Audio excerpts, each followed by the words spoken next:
Osea, y le cambia el nombre a Josué. ¿Por qué? Osea significaba algo, mira a ver si me lo consigue hermano Gabriel. Osea significaba algo como todos los nombres en Israel eran un simbolismo, y Josué significaba algo adicional. No lo escribí. Uno de los que sellaron el pacto de Nehemías y el último rey de Israel, Sea salvación. ajá, exacto, salvación. Salvado o salvación. Ese es Osea, ¿verdad? Ajá, o sea. Y Josué, ¿Cuál? Dios es nuestra salvación, Josué. Voy a ver. Que los nombres siempre tenían un significado. Jehová es salvación.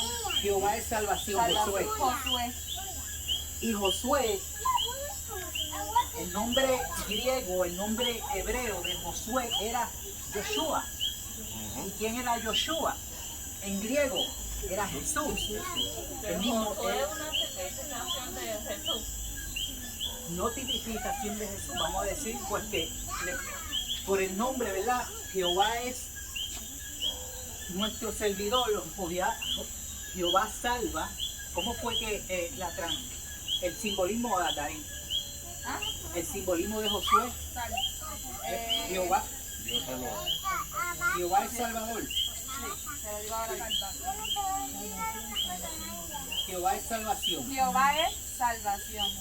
Josué, Sí, Josué. Joshua y Jesús significan lo mismo. Así que Jesús, cuando vino a la tierra, nos quiso decir que Jehová es salvación, que Jesús es salvación. Así que, ¿por qué razón Moisés le pone este nombre a Josué? O sea, llamándose él Oseas, le pone Josué. Ahí lo vimos en el libro de Números. Y con base a todo esto, ya sabemos, ¿verdad?, que Josué sube al monte para preparar las 12, o sea, los 10 mandamientos, y sube al monte con Josué, con Moisés, pero se queda un poquito, vamos a decir, retirado para que para que Moisés pudiese verdaderamente tener su espacio con Jehová. Por eso es bueno, hermanos, cuando nosotros vamos, digamos, hacemos algún retiro o queremos tener un espacio directamente con Dios. No hay algo tan importante como estar en completamente soledad, silencio y comunión. Eso yo lo aprendí, hermano, en los retiros que yo pude hacer cuando yo era católico, apostólico y puertorriqueño. Que hice varios retiros allá en Casa Manresa. Y fíjense qué peculiaridad tenía Casa Manresa allá en El Bonito, que los retiros que se hacían siempre eran de 3 días, viernes, sábado y domingo, Íbamos, nos presentábamos nos presentábamos por la tarde, allí mismo nos daban una cena, y después de la cena todo el mundo en silencio. Es una peculiaridad de los retiros que yo hice en Casa Manresa, todo el mundo en silencio, para sus habitaciones en silencio. Si usted quería hablar con su compañero de habitación o los compañeros que había en la habitación, usted tenía que susurrarle. No podía hablar o no debía hablar. O escrito. O podía susurrarle, ¿verdad? Y por la mañana nos levantaban, me acuerdo muy bien, a las 5 de la mañana, el sábado a las 5 de la mañana, para levantarnos a irnos a un monte que había detrás de Casa Manresa. De la capilla de Casa Manresa había un monte que es una elevación, y uno subía y por ahí nos dispersábamos con la Biblia a retirarnos con Dios. desde las 5:00 de la mañana como hasta las 9 de la mañana. A las 9 de la mañana ya el sol había salido, bajábamos a Casa Manresa a desayunar, un desayuno ligero, pero algo ligerísimo, como los desayunos continentales que eran un completito y un vasito de jugo. Eso era, no era jaltarnos. Y de ahí nuevamente entrábamos entonces a la capilla, estábamos un rato, escuchábamos al sacerdote, unos estudios que nos daba el sacerdote, y luego a las 12 del mediodía íbamos, almorzábamos livianamente nuevamente, y después de las 12 del mediodía volvíamos a la capilla estábamos como 2 horas escuchando palabras, escuchando estudios, y después de la cena, que era a las 4 de la tarde, después de esa cena, que era entonces algo más fuertecito, de ahí entonces partíamos nuevamente para el monte, solitos, no en dúos, ni en compañía con nadie. Eso era a conectarse con el cielo, hermano, con Dios. Esa es la experiencia que yo estoy contando, ¿verdad? Respecto a los retiros. ¿Y qué pasó aquí con Moisés? ¿Por qué Moisés se dirigió solito y deja a Moisés, vamos a decir, a unos cuantos metros de distancia, y él sube? ¿A qué? A escuchar a Jehová, a preparar las tablas. Y ahí él habló cara a cara con Jehová, hablando con Jehová. Qué momento, qué cosas tan esplendorosas se debe haber escuchado, ¿verdad? Uno estando en esta misma silencio, en esta misma oscuridad, con las estrellas así resplandecientes en un monte alto, y escuchando la voz por 40 días, escuchando y hablando con el Señor. Es un retiro, hermano. Es un retiro. Entonces, si usted verdaderamente, como me ha pasado a mí, nos queremos conectar con el Señor, esta es la mejor manera. Solito. Yo cuando estoy en casa por las mañanas solo, es cuando mejor me puedo conectar con la Biblia y con Dios, porque estoy solo, no tengo interrupción, no tengo a nadie con quien yo tenga que estar hablando o discutiendo o regañando, como es los perros, las perras que tengo en casa, el varoncito que aquí, el nieto, y así yo me conecto con la palabra del Señor directamente con Dios. Entonces, ¿alguna duda hasta ahora? Con lo que vimos de Josué. Desde muchachito lo escogió Moisés, subió al monte Sinaí, fue uno de los 12 espías, y ahora en el final de Deuteronomio, se cree que fue Josué el que escribe la muerte de Moisés, y queda él como sucesor entre las 12 tribus de Israel. Josué dice en nuestro estudio: y Jehová dijo a Josué, no tengas temor de ellos. ¿De quiénes? De los de Gilgal, el pueblo que ellos iban a conquistar, otra ciudad más que ellos iban a conquistar, porque yo los he entregado en tu mano, y ninguno de ellos prevalecerá delante de ti. Esa es la voz que siempre escuchaba Josué. Imagínense que tuvo que aprender tantas cosas de Moisés, que aprendió a escuchar directamente la voz de Jehová. Estando en soledad, estando en completo retiro, él escuchaba las direcciones de Jehová, y estando en el campo de pelea también escuchaba la voz de Jehová, indicándole estrategias y haciendo que él hiciera cosas que el pueblo veía, para verdaderamente ensalzar no solamente a Josué, sino al que Josué adoraba, que era al Dios de Israel. Y Josué vino a ellos de repente, habiendo subido toda la noche desde Gilgal hasta Gabaón, digamos. Y Jehová los llenó de consternación delante de Israel, aquí a los de Gilgal, a esta ciudad que ya estaban al otro lado del río Jordán. Y los hirió con gran mortandad en Gabaón. Acordémonos que Gabaón era una ciudad fuerte y quedaban enemigos de Israel. Pero algunos gabaonitas, acuérdense que hicieron pacto con Israel para tratar de, digamos, tener algún tipo de paz, porque verdaderamente le tenían miedo al pueblo de Israel, los gabaonitas. Y eso yo se lo indiqué en el capítulo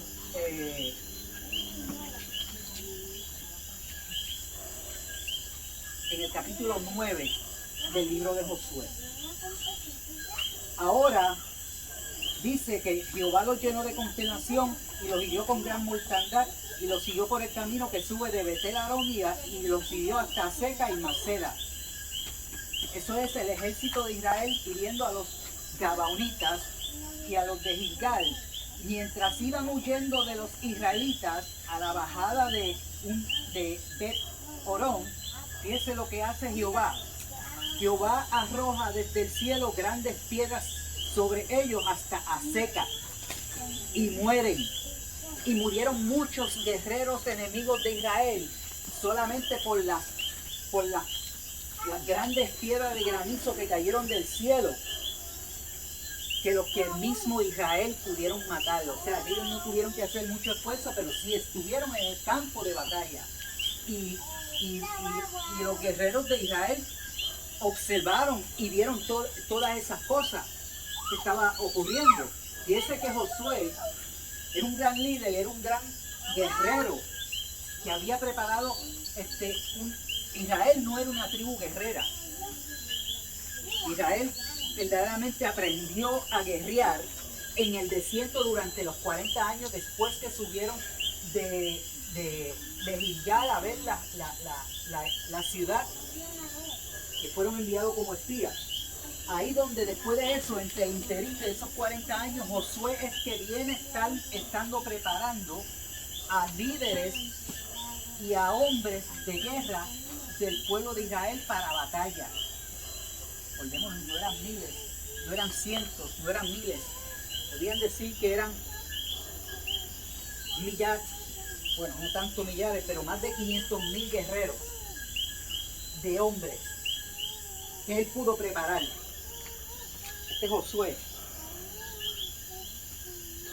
Imagínense que en uno de los estudios anteriores, Jehová le había mencionado a Josué que tenía que tomar, después que cruzaran el río Jordán, tenían que tomar a las ciudades de los heveos,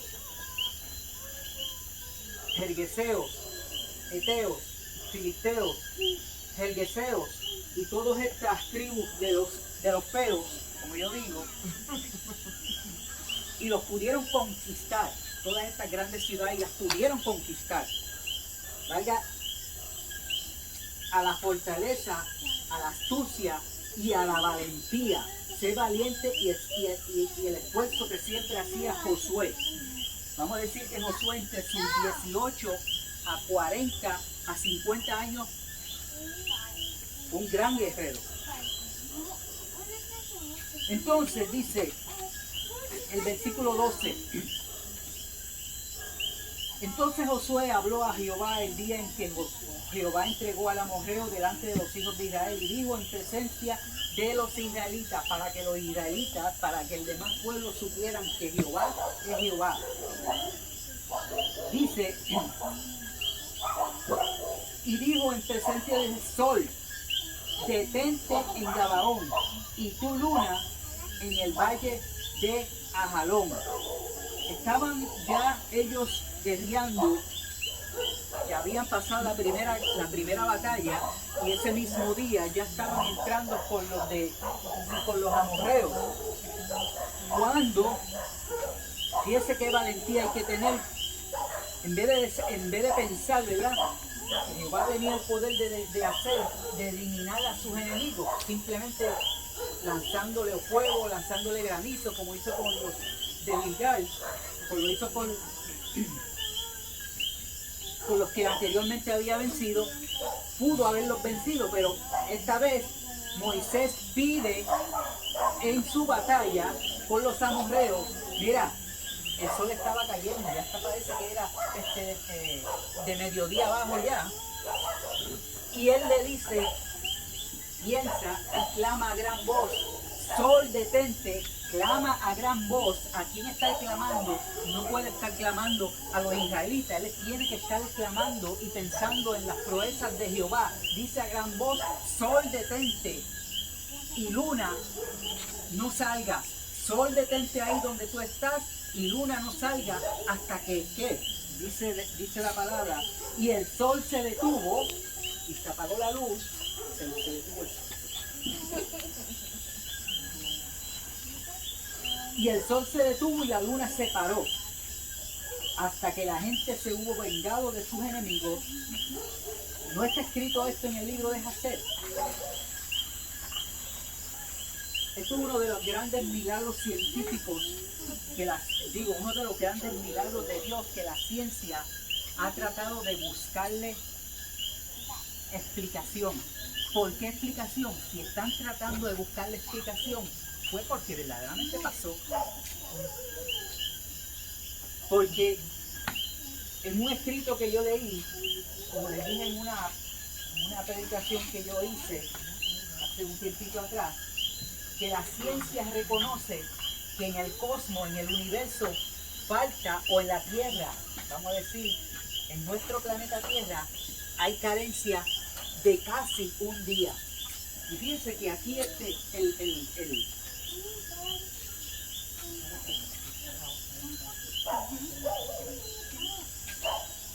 fíjense que aquí dice que no se apresuró a ponerse en un día entero. Yo difiero de algo que dice el expositor. Tendremos que ir directamente a donde, a las escrituras, porque las escrituras son más fieles. Pues vamos a la escritura, en ese capítulo 10, el versículo 13, a ver qué nos dice. Capítulo 10 de Josué, para que ustedes vean, escuchen algo que la ciencia está corroborando. Porque la ciencia dice, los científicos dicen que verdaderamente en nuestro planeta falta un día. Pero las escrituras nos dicen, en este libro de Josué capítulo 10, nos dice, en ese mismo versículo 13, capítulo 10, versículo 13, dice, el sol se detuvo y la luna se paró. Versículo 13 del capítulo 10 del libro de Josué en las escrituras. Hasta que la gente se hubo vengado de sus enemigos. O sea, los israelitas se pudieron vengar de sus enemigos. Y dice, no está escrito esto en el libro de Jasher. ¿Qué libro es este? By the way. Esto es un libro de las crónicas de la guerra de Israel. Un libro que no lo incluyeron en el canon de las escrituras por alguna razón, pero son unas crónicas de las guerras que tuvo Israel. Y fíjate que la Biblia nos menciona muchas guerras que tuvo Israel, pero parece que en ese libro de Jasher el pueblo de Israel sufrió de muchas más batallas que las que nosotros hemos leído. No está escrita, fíjate, no está escrito esto en el libro de Jasher. Y el sol se paró en medio del cielo y no se apresuró, esta es la escritura, a ponerse casi un día. Aprendamos a detenernos a leer, ¿verdad? Con detenimiento a veces la escritura, porque nos dice casi un día. Entonces cuando yo estaba leyendo el expositor que nos decía, se apresuró a ponerse en un día entero, eso me causó cierta suspicacia, que tuve que volver a la escritura, porque la ciencia física, como les dije, había hecho un reportaje que yo lo traje en una ocasión aquí, que en el universo faltaba un día completo. Y la Biblia nos dice casi un día. Casi un día, pues fueron 23 horas y algo. 23 horas y... By the way,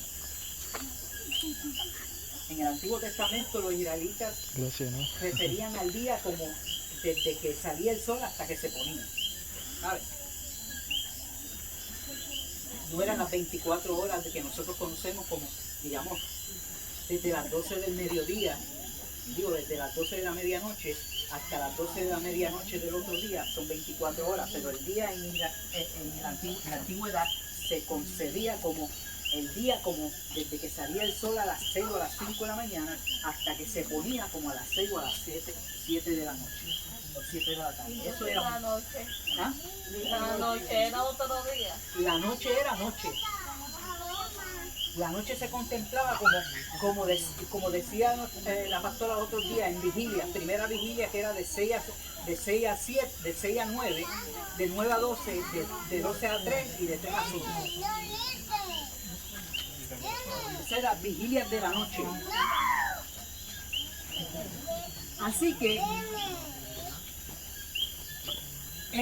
la ciencia calculó por un día entero, basándose en 24 horas que le faltaba a la Tierra, al planeta Tierra.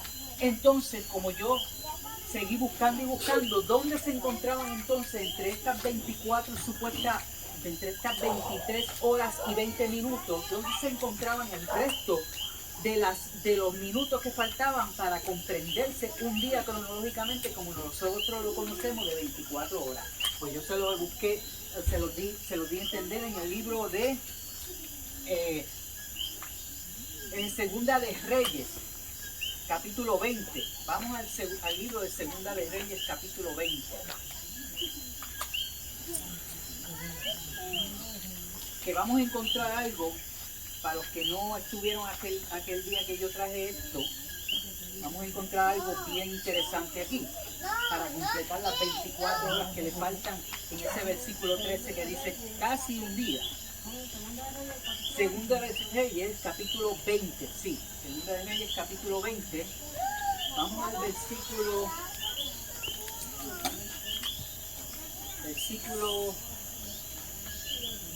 vamos desde el versículo 7, vamos desde el versículo 8, de Segunda de Reyes, del capítulo 20, del versículo número 8. Aquí es cuando Ezequías sufre una enfermedad y pide señales, o sea, hay unas señales que Dios le da y ahí es la cosa. Y fíjense cómo dice esto, Segunda de Reyes, capítulo 20, versículo 8 en adelante.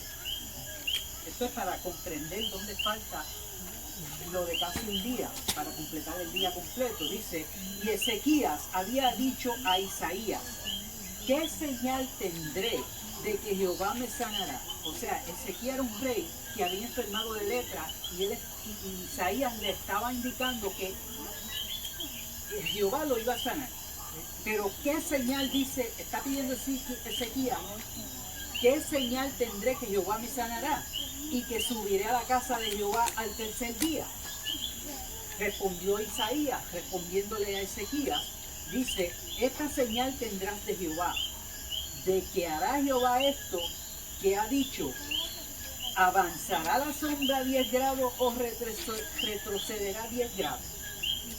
Y Ezequías respondió. ¿Qué es eso de 10 grados? ¿Qué significa eso de 10 grados? Vamos a tratar de explicar esto físicamente. 10 grados, vamos a decir, 10 grados es con respecto a un círculo. Vamos, un círculo, ¿cuántos grados tiene?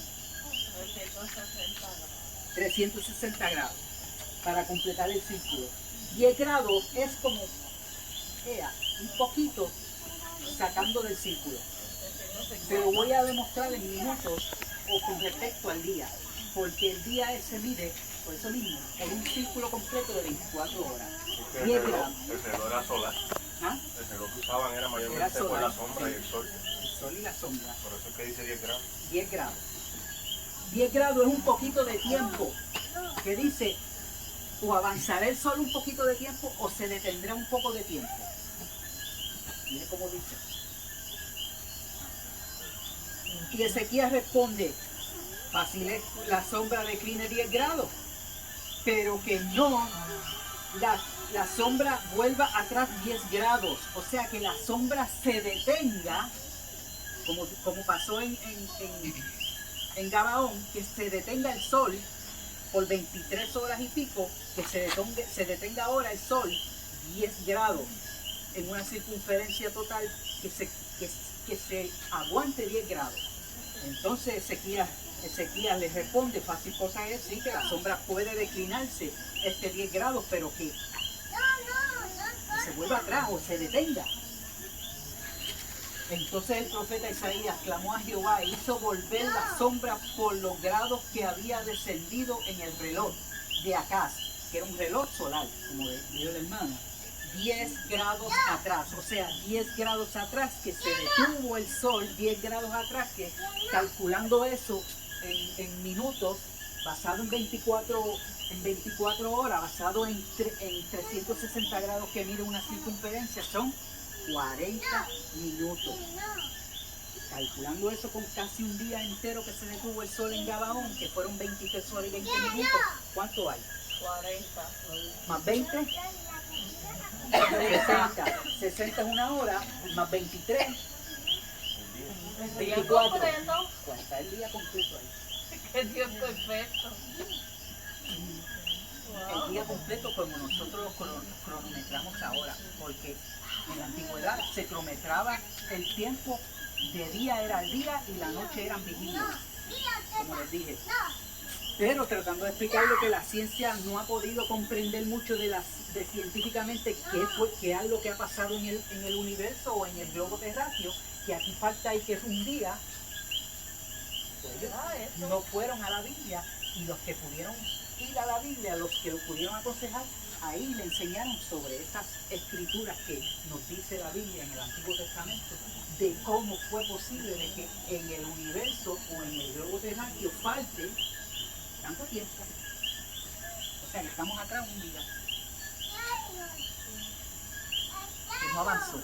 Eso es uno de los milagros más portentosos y más grandes que se pudo haber hecho en la Biblia, según registrado en los historiadores. Porque detener todo el sistema solar del universo, solamente Dios, el creador de eso. Usted sabe, imagínese un meteoro que caiga en la Tierra, los estragos que pueda causar. Imagínese detenerse el tiempo por tantas horas. Eso se destruye completamente el universo, deteniéndose. Bueno, les voy a decir algo con respecto a lo que pasó en un terremoto en Lisboa, España, que fue de tal magnitud. Me acuerdo del año 1700 algo.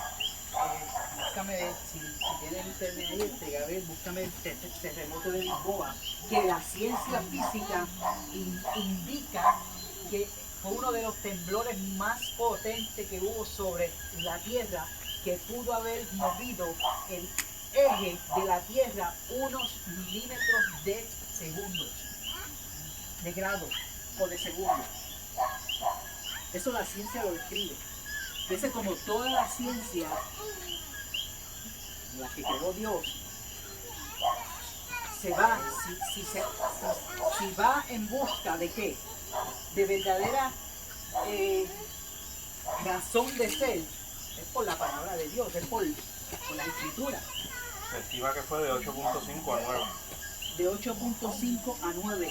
Y mira el signo. Noviembre 1, 1755. 1751. 51. 55. Terremoto de Lisboa, allá cerca de las costas de Portugal o España. Uno de los terremotos más fuertes registrados en la Tierra. Mira, y esa mañana se llamaba, había un día festivo, la comida de todos los santos.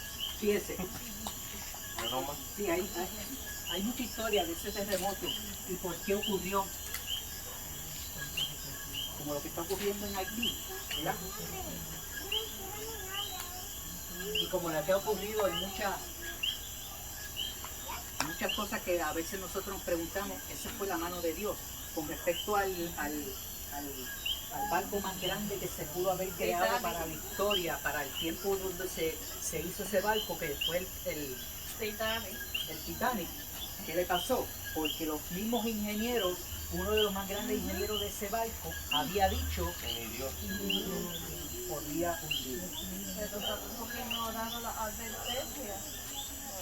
Y muchas cosas que han pasado a través de la historia con seres humanos que han negado muchas cosas de Dios y han pasado por unos problemas que uno dice, tuvo que haber sido la mano de Dios. Justo. ¿Por qué? Por desafiar que la palabra misma de Dios, por desafiar a nuestro que piensa que nosotros los humanos hemos sido tan tontos, me incluyo, todos somos ignorantes, toda la humanidad es ignorante. Lo que pasa es que muchos ignoran más que otros. Pero todos somos ignorantes en algún momento, en algún mundo. Fíjense que la humanidad, nosotros, por la palabra de Dios, estamos destinados a ¿qué? A ser como hizo Jehová con Noé, predicar el evangelio para que nadie pudiese perecer en un mundo donde Jehová prometió, Dios ha prometido que lo iba a terminar como en los días de Noé. ¿Y quién es Noé en estos días? ¿Quién es Noé? ¿Quién es el Noé de estos días? La iglesia es el Noé. Entonces dice la misma palabra que el fin del mundo será como los días de Noé, que todo el mundo está. Y ahí está Noé, que es la iglesia, predicando la palabra, predicando que se acaba el mundo, que el mundo se va a acabar, que el mundo tiene fin, que Cristo viene. Y gran mayoría está escuchando y otra gran mayoría no está escuchando. Y es como yo siempre he dicho con respecto a la cantidad o al margen de cuántos se salvan y cuántos se pierden, es más o menos como nos dice la parábola de las 10 vírgenes, la parábola de los 2 obreros que están en el campo, la parábola de tantas cosas que dijo Jesucristo, de entre 10 vírgenes, ¿cuántos se salvaron? 5, entre los 2 obreros que estaban en el campo, 1, entre ¿quién más? Entre las 2 dracmas que se perdieron en una casa de una viuda, se encontró una, algo así. Y así por el estilo. Yo siempre he dicho que la concordancia o el ejemplo que nos va a traer, que nos trae todas esas parábolas de Jesucristo, es que la mitad del mundo se salvará y la otra mitad del mundo se perderá, lamentablemente. Lamentablemente. Entonces nos dice, terminando ese capítulo 20, ese capítulo 10 de Josué, y no hubo día como aquel, ni antes ni después de él. No ha habido en la historia otro día como este. Por eso se dice que es uno de los milagros más grandes que pudo haber sucedido sobre la faz de la tierra. Claro, acordémonos del río Jordán, que se detuvo aquel caudal de agua, y cuando el canal de Suez, que le llaman el Mar Rojo, se abrió para que el pueblo de Israel pasara en seco. Habiendo atendido Jehová a la voz de un hombre, porque Jehová peleaba por Israel a boca de un hombre que tenía su fe puesta ¿en quién? ¿En quién? Jehová. La iglesia hoy en día tiene debe tener su fe puesta ¿en quién? Jehová. El Josué de hoy en día tiene que tener su fe puesta en Jesucristo. El Noé de estos días tiene que tener su mente, su fe puesta en Jesucristo. Porque como dice la palabra, será el fin, y el fin será como en los días de Noé. Así que Jehová siempre trae a colación un hombre para dirigirlo y establecerlo para un ministerio, un encargo específico. Como yo siempre he dicho, que Jehová escoge una persona si hay una pareja, como lo fue entre Abraham y Sarai, como lo fue Moisés con Séfora, como lo fue José, no sé si estaba casado, ni Josué tampoco, creo que no estaba casado, Josué no era casado, Pedro, Pedro. Pablo no, nunca fue casado, Pedro fue casado, porque acordémonos que Pedro tenía una suegra que estaba enferma y Jesús la sanó. Se dice de Pablo que sí porque pertenecía al Sanedrín, es lo que cuenta la historia. Y para poder ser parte del Sanedrín había que estar casado. Así que ahí es que deducen los historiadores, ¿verdad? Pablo, porque como él era fariseo, para poder ser parte del Sanedrín había que estar casado. Pero Ahí después después que Jesús lo escoge, desaparece la nota al cárcel con respecto si él estaba o no estaba casado, porque todo fue Pablo, todo fue Moisés, todo fue Josué, todo fue Abraham, todo fue José, todo fue Cristo que pudo haberse casado. Así hay unos escritos que dicen que Cristo pudo, con Magdalena. con María Magdalena. Dicen. No. Una blasfemia grande. ¿Y cuántos de sus discípulos tenían esposas? ¿Cuántos no? I don't know. No, y José fue con la sobrina de... José estaba casado. José era con la hija de la sobrina. El faraón. Exacto. Es correcto. Y Jesucristo, Dios lo envía a la tierra solito. Pudo haber tenido ayuda idónea. No, bueno, Pudo tuvo haber ayuda, tenido. pero gracias a Dios tuvo ayuda. Pero tuvo ayuda porque él preparó ayudantes.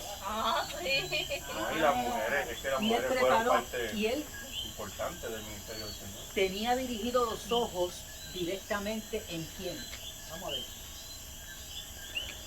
Pedro. Y Juan.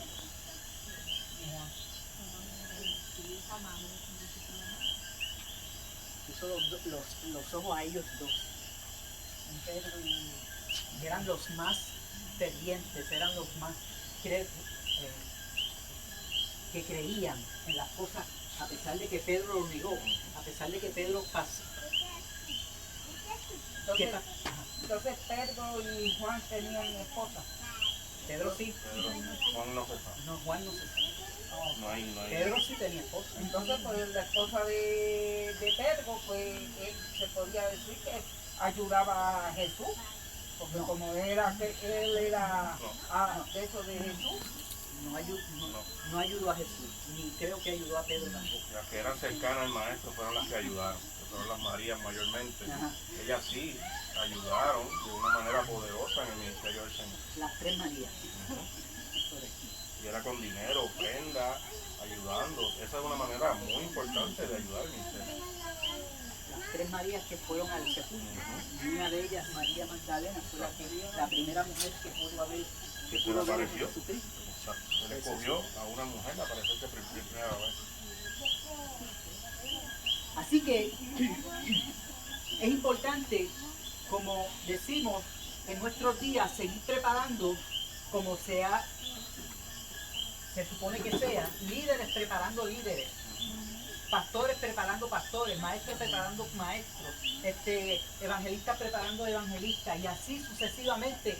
El pueblo de Dios, o sea, el Noé de hoy en día se supone que esté preparando el Moisés, el Josué se supone, porque Josué, fíjense, el único error que yo puedo contemplar que pudo haber cometido Josué, ¿cuál ustedes creen que pudo haber sido?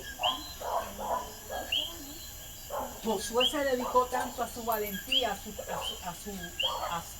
su plan, que no pudo preparar a nadie que le sucediera.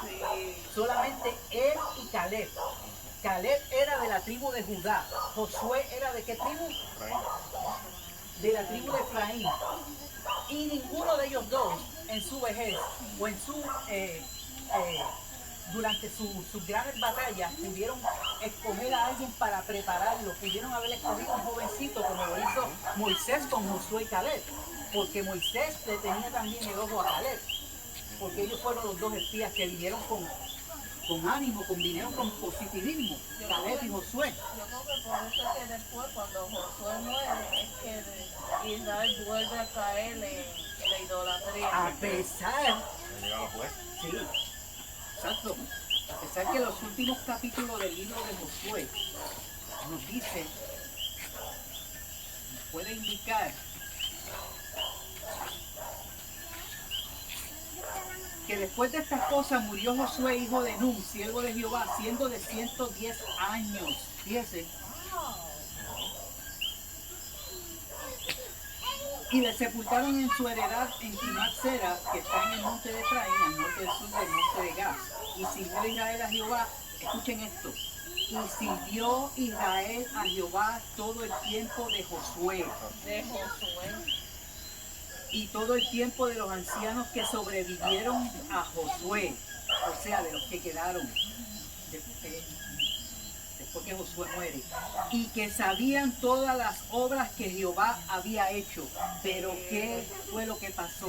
Como les dije, ¿qué pasó?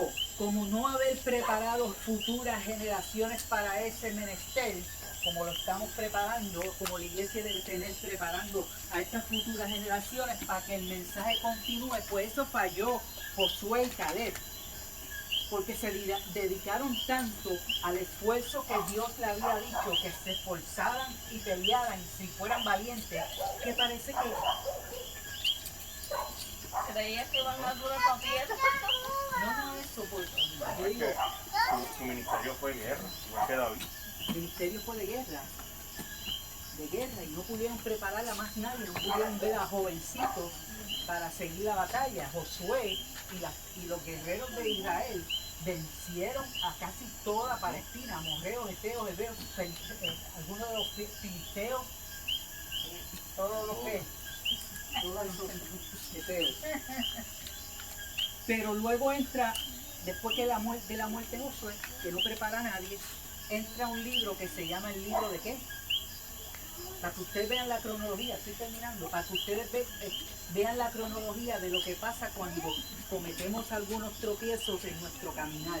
Porque Josué muere, y cuando todos los ancianos y toda esa generación murieron, no se dedicaron a decir a los niñitos, mira, esto pasó, la crónica, esto, mira, pues Jehová es real, Jehová es esto, hay que enseñándole a esas generaciones que vienen. No, sino que viene el libro que se llama, después del libro de Josué, viene un libro que se llama Jueces. ¿Y quién era el que levantaba jueces? ¿Quién era el que escogía jueces? No había nadie, solamente algunos que venían cuando el pueblo de Israel caía en una guerra que estaban siendo derrotados. Pudieron haberse acordado algunos. Dios escogía, como decir, a Ruth, que fue una de las jueces. Ruth, prepárate, que vas a vencer, vas a pelear contra tales tribus, porque el pueblo se acordaban, vamos a decirle, esas generaciones que ya estaban grandes, se acordaban de que sí había un Dios, y empezaban la plegaria, y entonces Dios levantaba un hombre para servirles como líder y derrotar a los que tenían que derrotar los israelitas, los madianitas, bueno. El último versículo de Jueces es el que nos dice todo. En estos días no había rey en Israel, cada uno hacía lo que bien le parecía. Con eso ya uno entiende por qué Israel estaba como estaba. Porque no se dedicaron a preparar generaciones futuras en la palabra y en el Jehová, que era el que peleaba las grandes batallas del pueblo de Israel. ¿Qué nos enseña todo esto, hermano? Es lo que les dije. Es que enseñar a la futura generación. Por eso, estos cultos de niños y jóvenes y la dedicación que la iglesia debe tener a las generaciones que vienen creciendo debe ser primordial, debe ser importante, porque, claro, no tenemos que esforzarnos mucho, porque decimos que Jehová viene pronto, pero si no viene de aquí a 40 años. Y si no viene de aquí a 20 años. Ellos todos se lo van a sustituir. De aquí a 40 años yo no existo ya. Muchos de los que hay aquí, adultos, no existen. Digo, no vamos a existir. O estamos en el cielo con el Señor o en la tierra prometida, o estamos esperando la resurrección de Jesucristo, la resurrección de los muertos. Concluyo. No voy a existir. Yo no voy a existir de aquí a Porque yo 40 soy una años. de las que tengo bastante edad. Nosotros entierramos dos. De aquí a 40 años yo tengo 101 años. Y de aquí a eso tendré yo más de 100 años, porque son 70. Termino con el resumen, que dice, hemos descubierto que en toda la acción divina hay un propósito definido. Los milagros no responden a una mera exhibición de poder ni a la curiosidad humana, como les dije de la moraleja que les dije. No seguimos a los milagros por Dios, sino al Dios de los milagros. Allí donde Dios actúa, lo hace para glorificarse a sí mismo en primer término y luego para demostrar su gran amor y misericordia con aquellos que le temen y le honran. Otro importante detalle en este estudio es la inspiración resultante de la acción divina en momentos de crisis. El valor y la determinación para luchar son siempre producto de una visión clara de la obra del Señor. La autoridad para actuar frente al enemigo y la fe en la presencia de Dios en medio de nuestras batallas nos hace más que vencedores. Y fíjense como dice Efesios capítulo 5 versículo 16, el sol está por esconderse para dar paso al gran día y temible del Señor. Alabado sea Cristo. Qué linda noche, ¿verdad? Bella. ¿Por qué no le decimos linda cuando está lloviendo? También es linda porque Bellísima. Gracias, Señor. el agua es bendición de Dios. Gracias, Dios mío, por haberme incluido en este estudio, Señor, y a los hermanos que están aquí presentes, que hayan captado, Señor, el mensaje que tú quieres llevar a la iglesia y que la iglesia debe llevar al mundo, Señor.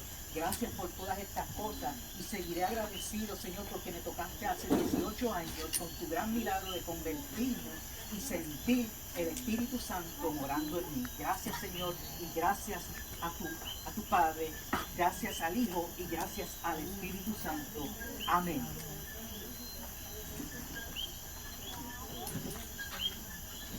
Dios le bendiga a la iglesia. Amén. Amén. Gloria a Jesús, aleluya. Qué bueno, ¿verdad? Que pudimos llegar y ser así, ¿verdad? Tomado el estudio en esta preciosa noche del Señor. Así que le agradecemos a la iglesia por haber llegado, haber estado ahí, gloria a Jesús.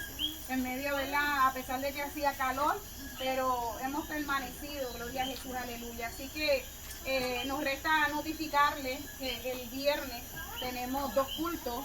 Tenemos culto de niños para que los niños estén aquí en la casa del Señor con la capitana. Nosotros vamos a estar en culto evangelístico un poquito más arribita en casa de la abuela de Yanne. Aquí mismo en la carretera directa nos van a conseguir. Esperamos a todos los demás adultos que estemos allá, gloria a Jesús, aleluya, ¿verdad? Respaldando ese culto. Vive el nombre del Señor, aleluya. Así que el jueves tenemos virtual. No, el jueves no tenemos virtual, así que miércoles y jueves para que usted tenga, ¿verdad? Para hacer sus cositas durante la semana. Nos vemos entonces el viernes, gloria a Jesús, y el domingo nuevamente estamos aquí en la casa del Señor en horario regular. Desde las 10:30 damos comienzo a lo que es nuestro culto de adoración. Puesto el pueblo en pie, aquel que pueda, hermano, con mucho cuidado, gloria a Jesús, aleluya, amén. Y recojamos así, ¿verdad? La citita ayudando a los hermanos mientras oramos. Dios bueno, Padre celestial.